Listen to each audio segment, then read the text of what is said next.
नमस्कार, मी संजय बोकरे. आपण पाहताय जनप्रवास लाईव्ह.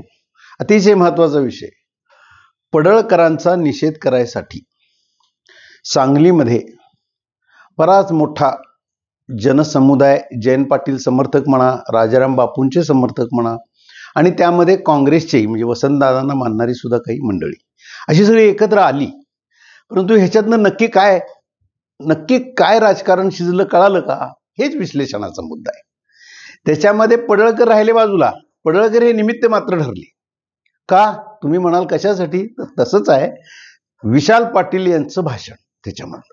बाकीच्यांनी ते पडळकरांना शिव्या घालणं वगैरे वगैरे हे सगळं झालं, परंतु त्याच्यामधनं खरं राजकारण बाहेर आलं. उद्या स्थानिक स्वराज्य मतदारसंघाच्या निवडणूक आहेत आणि सांगली जिल्ह्यामध्ये महाविकास आघाडी एकत्र येणार, दादा बापू गट एकत्र आणण्यासाठी विश्वजित कदम पुढाकार घेणार, अशा बातम्या आल्या.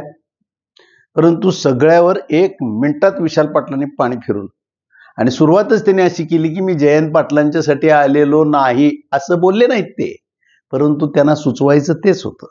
मी आलोय राजाराम बापू कुसुमताई यांच्यासाठी, आणि आमच्यावर संस्कार, असं कुठंतरी अपशब्द वापरणं, शिव्या घालणं असे आमच्यावर संस्कार नाहीत असं ते बोलले. तेवढंच बोलले. बाकी त्यांनी राजकारणच बोलले. दादा बापू गट किती पिढ्यांचा संघर्ष आहे हे त्यांनी सांगून झालं, आणि आहेच तो. अलीकडच्या तरुण पिढीला माहीत नव्हतं, ते आता माहिती झालं. दादा बापू गट कसा वाद आहे पूर्वीपासून. म्हणजे ते व्यासपीठ होतं कशासाठी? तर स्थानिक स्वराज्य मतदारसंघाच्या उद्या ज्या निवडणुका लागलेल्या आहेत त्याच्यात जयंत पाटील आम्ही तुमचा कार्यक्रम करणार आहे.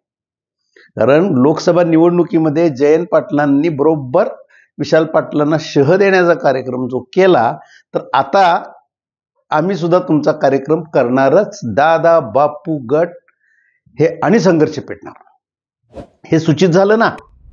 का झालं नाही? आता विश्वजित कदम आधीच भाषण करून निघून गेले, त्यांचं काम होतं. मधल्या काळात विशाल पाटील सुद्धा गायब होते, परंतु शेवटी आले, आणि आले तर काय, त्यांनी शड्डू ठोकूनच गेले जयंत पाटलांच्या विरोधात. म्हणजे सांगली जिल्ह्याचं राजकारण आता स्पष्ट झालं. पडळकर विषय बाजूला गेला, पडळकर निमित्त मात्रच म्हटले पाहिजेत. आता विषय आला दादा बापू गट वाद, संघर्ष. परत तेच लोकसभेमध्ये जे झालं, आणि विशाल पाटील दादा गट जिंकला, आणि त्याच्यामध्ये तसं म्हटलं तर महाविकास आघाडीची सीट होती, त्याच्या बाजूनं जयंत पाटील सरळ काम करणार हे ठरलेलं होतं. मग त्यात बापू गट हारला का?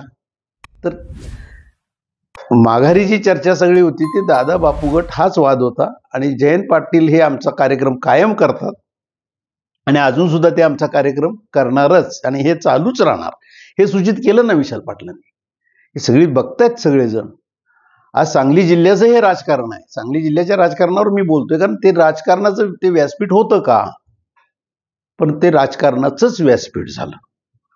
पडळकर हा विषय बाजूला राहिला, आणि धडाधड त्यांनी विशाल पाटलांनी बॉम्बिंग चालू केलं, आणि जयंत पाटलांच्यावर अटॅक केला म्हणायलाही हरकत नाही. आता सरळ हे युद्ध लागलेलं आहे. दादा आणि बापू गट पिढ्यानपिढ्याचा संघर्ष आणि तीव्र होत निघालेला आहे, आणि तो तीव्र होणार. आता महाविकास आघाडी, आता विशाल पाटील काय वेळेला मी अपक्ष आहे, माझा आणि काँग्रेसचा काय संबंध आहे असंही ते बोलू शकतात. भारतीय जनता पक्षालाही जिथं साथ द्यायची आहे तिथं विशाल पाटील का देणार नाहीत? ह्याच्यात फायदा भाजप उचलू शकतो ना. आणि चंद्रकांत दादांच्या सारखा मुरब्बी राजकारणी आज त्या ठिकाणी आहे, पालकमंत्री ते आहेत आज सांगली जिल्ह्याचे. भारतीय जनता पक्षाला ताकद आहे ती. मग ह्याचा फायदा कोण उचलणार? भारतीय जनता पक्ष उचलणार. परंतु त्याच्यात विशाल पाटील एक करून दाखवतील की माझे जेवढे उमेदवार आहेत तेवढे मी निवडून आणणारच, आणि तिथं ताकद भारतीय जनता पक्ष सुद्धा देऊ शकेल त्यांना. काय सेटलमेंट होतील राजकारणातले सांगता येत नाहीत. पण जयंत पाटलांचं कुठला उमेदवार असेल तिथं त्या उमेदवाराकडे बघणार आहेत. हा कार्यक्रम कोणाचा करायचा? जयंत पाटलांचाच करायचा, हे त्यांचं असणार. जयंत पाटील सुद्धा गप बसतील का? ते सुद्धा मुरब्बी राजकारणी आहेतच ना. त्यांनी सुद्धा आजपर्यंत कार्यक्रम करणं हा शब्दच महाराष्ट्रामध्ये जो आणलेला आहे तो जयंत पाटलांनी आणला. करेक्ट कार्यक्रम, वेळ आली की करेक्ट कार्यक्रम करणं, हे जयंत पाटलांचा शब्द बऱ्यापैकी सगळीकडे महाराष्ट्रात गेलाय. तो त्यांच्यामुळेच गेलेला, आणि त्यांनी कार्यक्रम असे केलेले आहेत. हेच विशाल पाटलांना सूचित करायचं होतं की ते गप बसणारे नाहीत. ते आमचा इथं जरी मी काही बोलून गेलो तरी आमचे कार्यक्रम ते करतच राहणार. बापू गट आणि दादा गट हा संघर्ष तीव्र होतच जाणार आणि हा कधीही मिटेल अशी अवस्था नाही. आणि उद्याच्या काळात हे आता बघायला मिळणार आहे. पडळकर बाजूला झाले, आता हे नवीन युद्ध चालू झालं आणि ह्याच्यातनं आता बघता येईल स्थानिक स्वराज्य मतदारसंघाच्या निवडणुकीमध्ये विशाल विरुद्ध जयंत ह्यांच्यामध्ये आता निश्चितपणानं युद्ध चालू झालेलं आहे. विशाल पाटलांनी शड्डू ठोकलेला आहे आणि विश्वजित कदम मात्र ह्याच्यात हतबल दिसत आहेत असंच म्हणावं लागेल. आज इथंच थांबू, उद्या पुढच्या भागात.